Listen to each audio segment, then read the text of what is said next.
Yata ang buwan ko na dito daw sinikutan hearing. Inimitahan ka ba nila sa hearing? Bakit sila nagkalitan doon man ako? Yung sa Congress.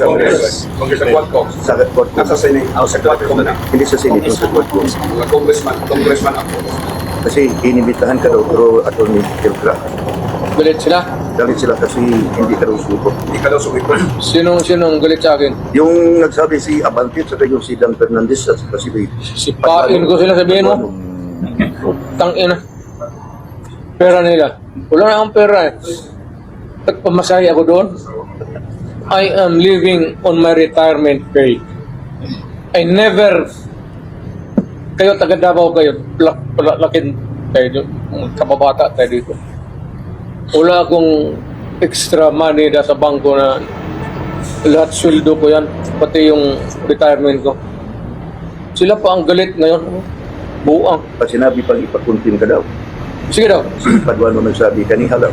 Sino? Paduano. Yung Congressman Paduano. Congressman Paduano. Kasi, Sino yung unggoy na yan? iba ko kung taga saan yan. Kasi yung aktor na diyan, si Dan Fernandez, Abante, saka Paduano. Nag-contempt sa lahat. You don't scare me a bit. Galing na ako pagka-presidente, huwag nila akong kanunin. Galing na ako sa Congress. Mayor ako, na congressman ako, na presidente na ako. Do not give me that shit. Diyan mo kanil. Totoo bang may impartiality na kita ngayon? Wala masiguro, but alam mo, actually, wala, in fairness to the idiots, wala akong notice na pupunta ako ngayon. Sabihin mo nga sa hindot na yan. Pero si Attorney Del Vera Mayor nagbigay na parang reply sa SOMOD. What was his reply? Kasi nakalagay sa according to Attorney Del Vera na yung ginawa mo sa Senado hindi lang gusto nila. Ano man sinabi ko? What is there to say or more to what I have said? Ang sinabi ko naman lahat. Ano pa ba ang gusto ng mga gago? May balita Mayor na ang ICC prosecutor sa iyo. ICC? Yes. Ang kilala kong ICC is Immaculate Conception College.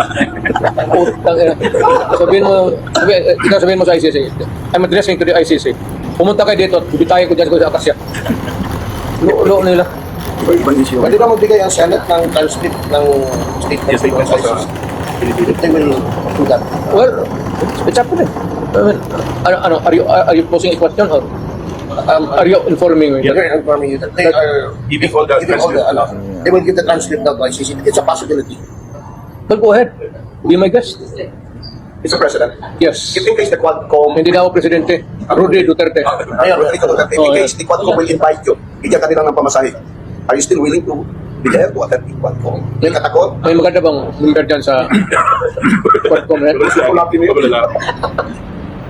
Mayor, alam mo ba na mayroong isang drug lord na tumaya sa Pilipinas, hindi mo napatay. Bumalik ngayon tapos nag-file naman ng certificate of candidacy, tatakbo naman ng ngayon. Yan si Mabilog sa Iloilo.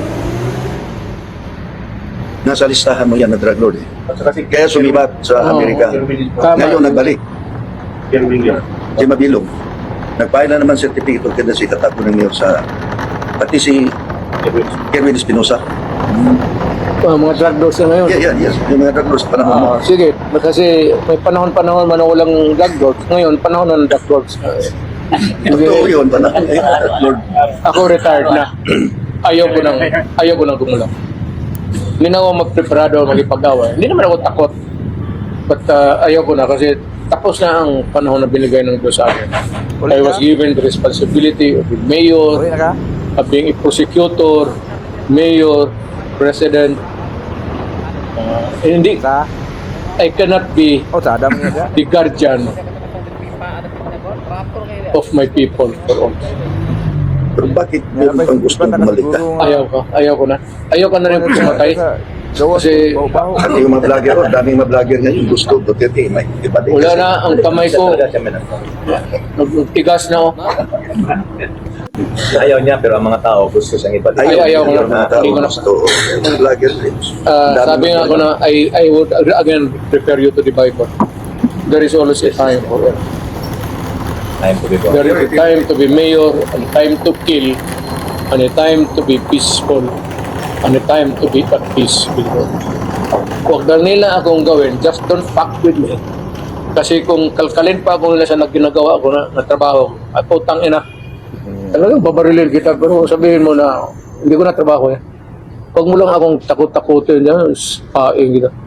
Di isa lang tanong niyo, bakit kinahamon mo na sila? Pailan ninyo ako ng kaso. Bakit hindi kita na ng kaso? Bakit gusto nila doon lang sa hearing? Hanggang diyan lang. Hinamon mo naman na pailan mo na ako ng kaso. Bakit hindi ka pinadala ng kaso? Inamin naman ang pinatay mo. Ayaw ko si mabugok na yan. Mayor, if in case you'll be invited by the Trump administration to be monthly consultants for drugs, so will you accept that? Ayaw ko na rin. Kasi matanda na ako. Maging hambugiro na kasi ako. Marami naman diyang ex-drug lord yan. Okay.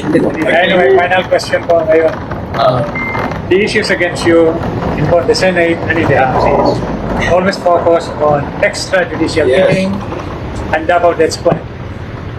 This started during the time when Laila De Lima was still chairman of the Commission on Human Rights in 2009 to be exact. How come, despite the fact that about 20 years had elapsed, hanggang ngayon, wala silang ebidensya na pinakita sa korte o sa publiko? In the allegation that dito sa Davao, halimbawa, there were 2,000 extrajudicial killing victims nga which was buried in Dilaon, Wari. How come after this time, they have not produced a single piece of evidence? Naging CSR, naging DOJ Secretary, naging Senador. Hindi ko man, I'm not challenging Senator De Lima to come up with something. Magyayabang na rin ako. Maybe because being a lawyer, mahirap talaga mag-build ng kaso. Parang bahay yan eh.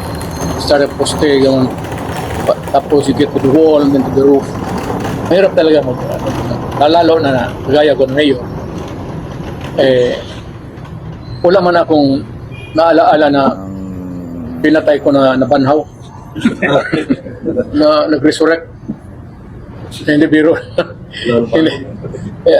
Ewan ko, because siguro baka naawa rin ng Panginoong Diyos na ayaw ako bigyan ng problema kasi sa tandaan ko ngayon at this age, baka he might really want to spare me of gusto na lang ng Diyos siguro maligaya ako. Ganito na lang, for whatever there was or ano ang nangyari o ano sinabi nila na ginawa ko, kaya sa Dumoy, pinubos ko talaga. I did it because I had to do it for me.